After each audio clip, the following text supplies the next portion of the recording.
नमस्कार मुलांनो, आज आपण शिकत आहोत इयत्ता 6वी विषय गणित आणि त्यातलं जे आपलं प्रकरण आहे मुलांनो ते असणार आहे आपलं प्रकरण 14व बँक व सरळ व्याज. काय असणार आहे मुलांनो? आपलं जे 14व प्रकरण आहे ते असणार आहे आपलं बँक व सरळ व्याज.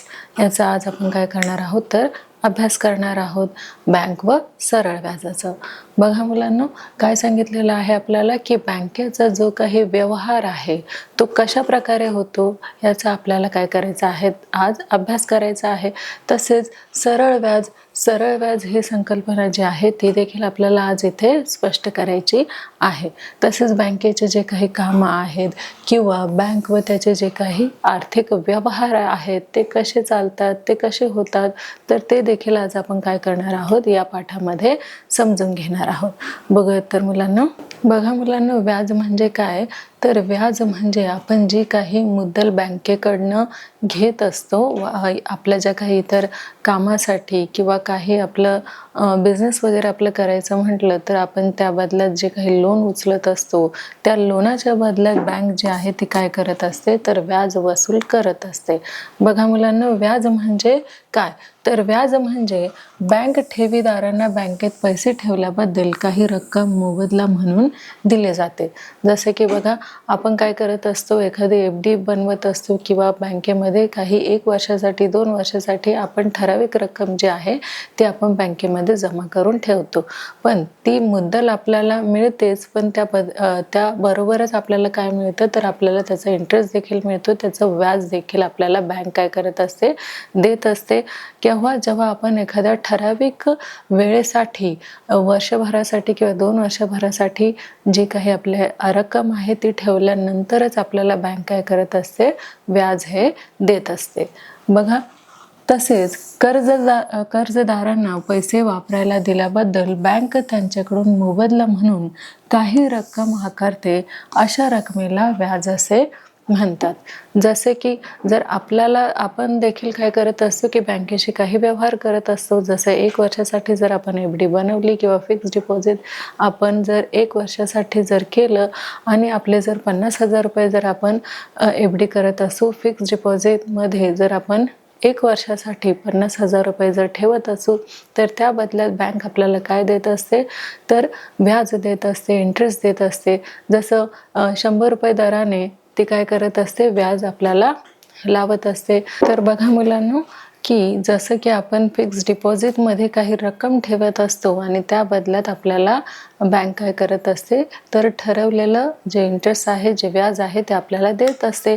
तसेच जर आपण देखील काही कामानिमित्त बँकेकडनं काही पैसे आपण घेतले किंवा लोनच्या स्वरूपात जर आपण बँकेकडनं काही विशिष्ट अशी रक्कम घेतली तर त्यावर देखील आपल्याला बँकेला काय द्यावं लागतं तर ठरलेलं जे इंटरेस्ट आहे किंवा व्याज आहे ते आपल्याला बँकेला द्यावं लागतं.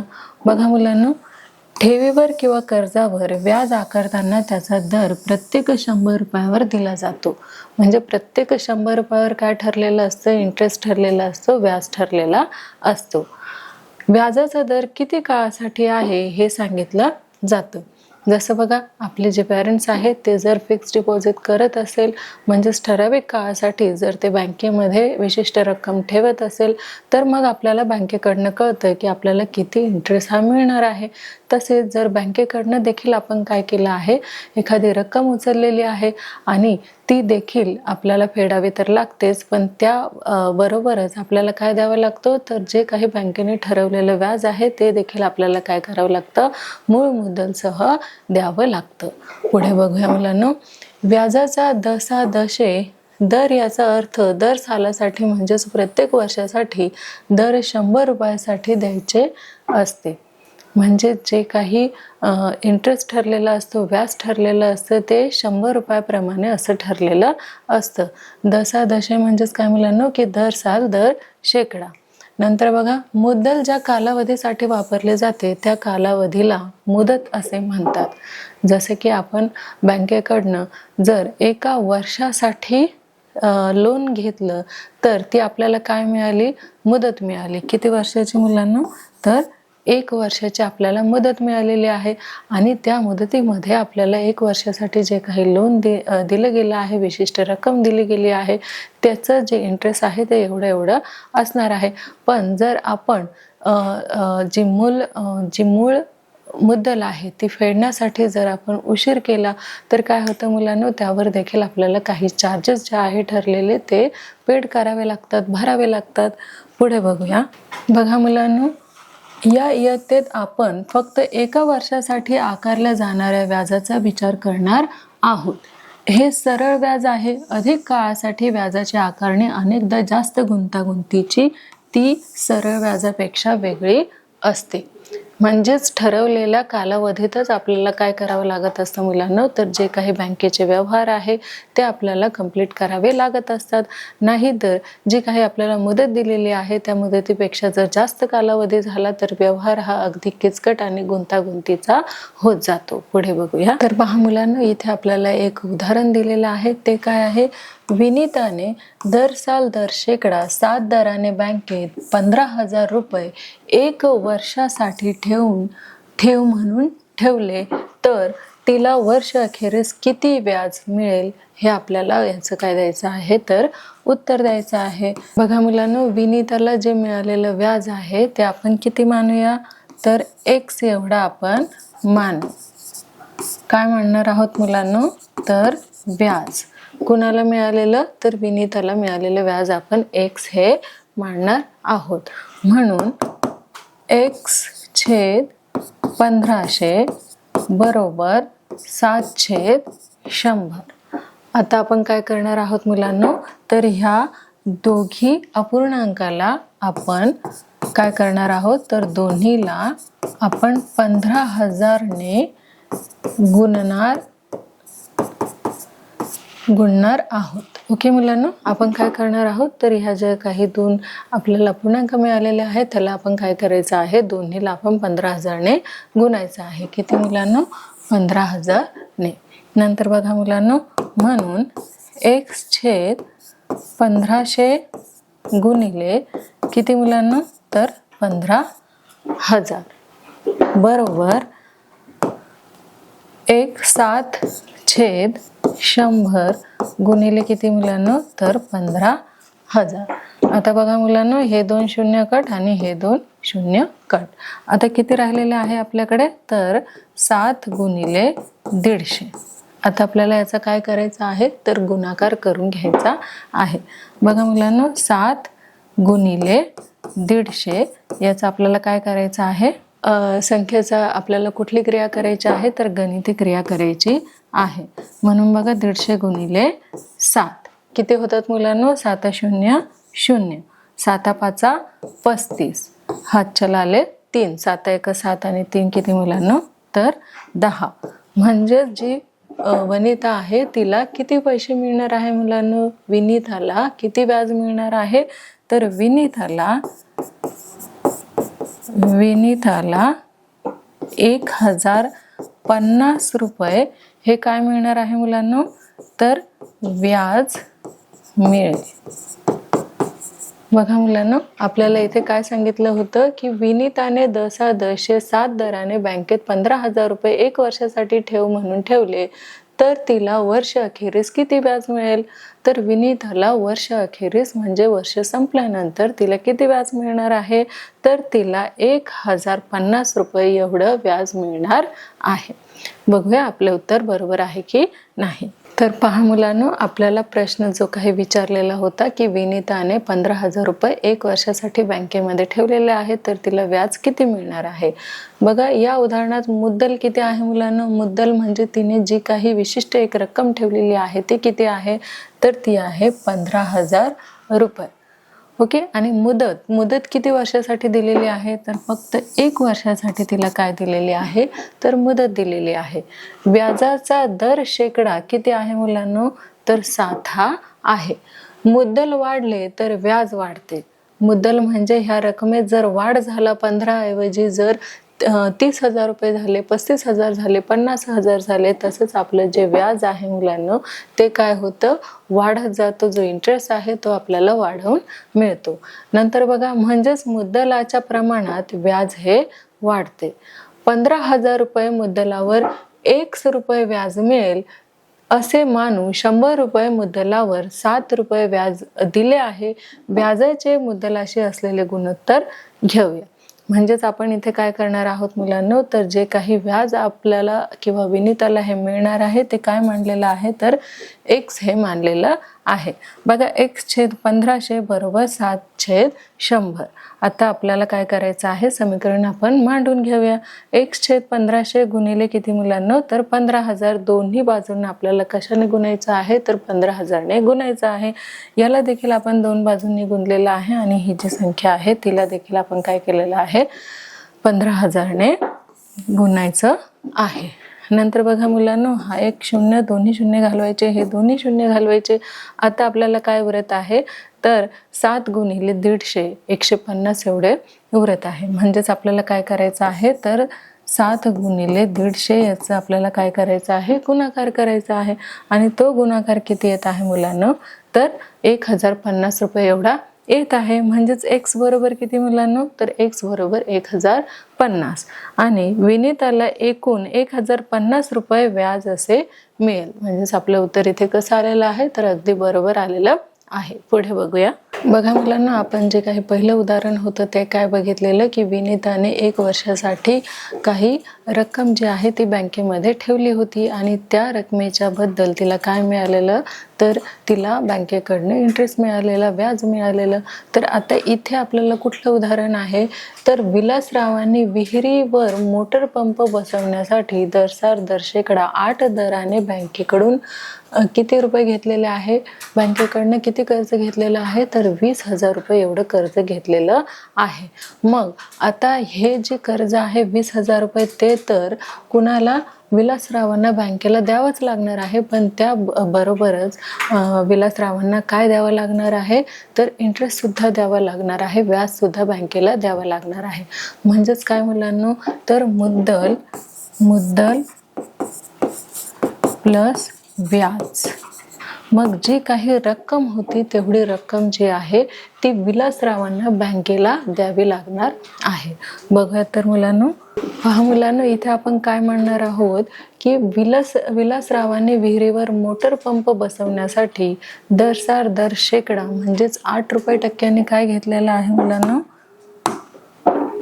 8 रुपये दराने बँकेकडनं काय घेतलेलं आहे, तर ₹20,000 रुपये एवढं कर्ज घेतलेलं आहे. किती दराने, तर 8 रुपये दराने. म्हणजे 100च्या दराने 8 रुपये एवढं काय घेतलेलं आहे त्याने, 8 रुपये दराने बँकेकडनं काय घेतलेलं आहे, तर 20,000 रुपये एवढं कर्ज घेतलेलं आहे. तर 1 वर्षानंतर ते बँकेस किती रक्कम देतील, तर 1 वर्षानंतर बँकेस ते किती रक्कम देतील, तर ती रक्कम जी आहे ती आपण किती मांडणार आहोत इथे, तर ती जी रक्कम आहे ते आपण x इथे मानू. कारण किती देणार आहे हे आपल्याला माहिती नाहीये, म्हणून आपण काय करणार आहोत, तर x एवढी रक्कम मांडणार आहोत. मग बघूया, तर 1 वर्षानंतर जे काही व्याज देणार आहे ते आपण किती मांडणार आहोत, तर x असे मांडणार आहोत. म्हणून काय मुलांनो, तर x/20,000 गुणिले किती मुलांनो, तर 8 दराने दर शेकडा म्हणजे 8% दराने. इथे आपण काय येणार आहोत मुलांनो, तर 100 रुपयावर 8 रुपये असे ह्या दराने काय दिलेलं आहे, तर 20,000 रुपये कर्ज हे विलासरावांनी घेतलेलं आहे.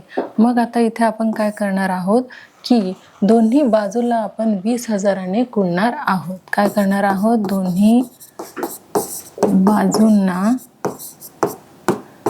20,000ने गुणू. कशाने मुलांनो, तर 20,000ने आपण गुणणार आहोत. म्हणून बघा, x/20,000 गुणिले 20,000 बरोबर, दुसरं बघा मुलांनो, 8/100 गुणिले किती, तर 20,000. मग हे दोन्ही शून्य कट करायचे आहे आणि हे देखील 2 शून्य कट करायचे आहे. मग किती आलेलं आहे मुलांनो, बघा, 2 200 रुपयाला आपल्याला कितीने गुणायचं आहे तर 8ने गुणायचं आहे. बघा, बे आठे किती मुलांना तर 16. म्हणजेच बघा 1600 रुपये एवढं काय झालेलं आहे तर x बरोबर काय आलेलं आहे तर 1600 एवढं आलेलं आहे. म्हणजेच एका वर्षानंतर बँकेस किती रक्कम देता येतील तर 1600 रुपये हे जे आहे ते व्याज द्यावं लागणार आहे. किती मुलांनो तर 1600 एवढं व्याज द्यावं लागणार आहे. आणि आपलं सूत्र जे आहे मुलांनो काय आहे तर मुद्दल अधिक व्याज. तर बघा मुद्दल किती आहे तर 20,000 रुपये आहे. किती आहे मुलांनो 20,000 अधिक व्याज आपण किती काढलेलं होतं तर 1600 रुपये काढलेलं होतं. तर किती टोटल रक्कम होते मुलांनो तर 20,1600. तर बघा मुलांनो 20,000 आणि 1600 किती होतात मुलांनो 20,000 अधिक 1600 बरोबर किती होतात तर 21,600 रुपये होतात. म्हणजेच विलासरावांना विहिरीवर जे काही मोटर बसवण्यासाठी कर्ज घेतलं होतं किती 20,000 रुपये घेतलं होतं. एक वर्षानंतर त्यांना किती रक्कम द्यावी लागणार आहे तर एवढी रक्कम त्यांना द्यावी लागणार आहे. किती मुलांना तर 21,600 रक्कम विलासरावांना द्यावी लागणार आहे. तर तुम्हाला हे उदाहरण इथे समजलं असेलच तर पुढचं उदाहरण आपण घेऊया. तर बघा मुलांनो आपले उत्तर बरोबर आलेलं आहे की नाही ते आपण काय करणार आहोत इथे चेक करणार आहोत. बघा विलासरावांनी विहिरीवर मोटर पंप बसवण्यासाठी जसे 8 दराने बँकेकडून रुपये 20,000 रुपये कर्ज घेतले. एका वर्षानंतर ते बँकेस किती रक्कम देतील तर 20,000 रुपये मुद्दलावर मिळणारे व्याज x रुपये मानू. किती मानणार आहोत मुलांनो तर x रुपये हे मानणार आहोत. तर किती मुद्दलावर तर 20,000 रुपये या मुद्दलावर x एवढे व्याज विलासराव देतील असे आपण काय करणार आहोत तर मानणार आहोत. म्हणून बघा 100 रुपये मुद्दलावर मिळणारे व्याज किती आहे मुलांना 100 रुपये जी काही मुद्दल आहे तिच्यावर व्याज मिळणार आहे 8 रुपये. म्हणजे 8% दराने विलासरावांनी काय घेतलेलं आहे 20,000 रुपये एवढं कर्ज घेतलेलं आहे. म्हणून बघा x/20,000 आपण x मानलेला आहे म्हणून x/20,000 बरोबर 8/100. किती रुपयावरती 8 रुपये आपल्याला द्यावे लागणार आहे तर 100 रुपयावरती 8 रुपये हे काय द्यावं लागणार आहे आपल्याला इंटरेस्ट द्यावं लागणार आहे. म्हणून x/20,000 गुणिले किती मुलांना तर 20,000 बरोबर 8/100 गुणिले 20,000. आता दोन्ही बाजूने आपल्याला काय करायचं आहे तर 20,000ने गुणायचं आहे. म्हणून इथे आपण काय केलेलं आहे दोन्ही बाजूस काय केलेलं आहे 20,000ने गुणलेलं आहे. म्हणून इथले आपल्याला 2 शून्य कट करायचे आहे आणि इथले देखील 2 शून्य कट. म्हणजेच आपल्याला काय करायचं आहे तर 200 गुणिले 8 आपल्याला असं करायचं आहे. जर 200 गुणिले 8 आपण केलं तर आपलं उत्तर किती येतं मुलांना तर 1,600 रुपये एवढं येतं. म्हणजेच आपल्याला काय करावं लागणार आहे तर हा जो विलासराव इथे आहे ज्यांनी कर्ज किती घेतलेलं आहे 20,000 रुपये घेतलेलं आहे तर त्यांना किती पैसे द्यावे लागणार आहे हे 20,000 रुपये जी मुद्दल आहे ती तर द्यावी लागणारच आहे. प्लस त्यांना किती द्यावे लागणार आहे तर 1,600 रुपये सुद्धा द्यावे लागणार आहे. जसं आपलं जे सूत्र आहे मुलांना किती तर मुद्दल अधिक व्याज. आपण मुद्दल तर आपल्याला माहितीच आहे किती आहे मुलांना तर 20,000 रुपये एवढी आहे आणि अधिक हे काय आहे मुलांना तर इंटरेस्ट आहे 1,600 काय आहे व्याज आहे. मग टोटल किती झालेलं आहे मुलांना तर 21,600 रुपये विलासरावांना बँकेला द्यावे लागणार आहेत. तर बघा मुलांना इथे आपण हे जे दुसरं जे उदाहरण होतं ते देखील आपण इथे समजून घेतलेलं आहे. तर बघा मुलांनो इथे आपण काय काय शिकलेलो आहोत तर इथे आपण शिकलेलो आहोत की बँक व त्याचे जे काही आर्थिक व्यवहार आहेत ते आपण इथे बघितलेलं आहे. तसेच बँकेतील विविध खाती व्याज आकारणी मुख्यत्वे एका वर्षासाठी आकारल्या जाणाऱ्या व्याजाचा म्हणजे सरळ व्याजाचा तपशील जो आहे तो आपण इथे अभ्यासलेला आहे. जसं की आपण इथे 2 उदाहरणं बघितलेले आहे की आधीचं जे उदाहरण होतं ते कसं होतं की आपण 1 वर्षासाठी फिक्स डिपॉझिट केलेलं आहे, त्या बदल्यात आपल्याला काय मिळणार आहे तर बँक आपल्याला एक ठराविक रक्कम देणार आहे. आणि दुसऱ्या उदाहरणामध्ये आपण काय बघितलं होतं मुलांना, तर आपण काय केलेलं आहे की एक कर्ज आपण बँकेकडनं घेतलेलं आहे आणि बँकेने ज्या दराने आपल्याला ते कर्ज दिलेलं आहे तो दर म्हणजेच काय मुलांना तर व्याज, हे जे मुद्दल आणि व्याज हे जे प्लस करून आपल्याला काय करावं लागणार आहे तर बँकेला द्यावं लागणार आहे. तर नक्कीच मुलांना तुम्हाला इथे बँक व सरळ व्याज हे जे प्रकरण आहे आपलं ते समजलं असेलच.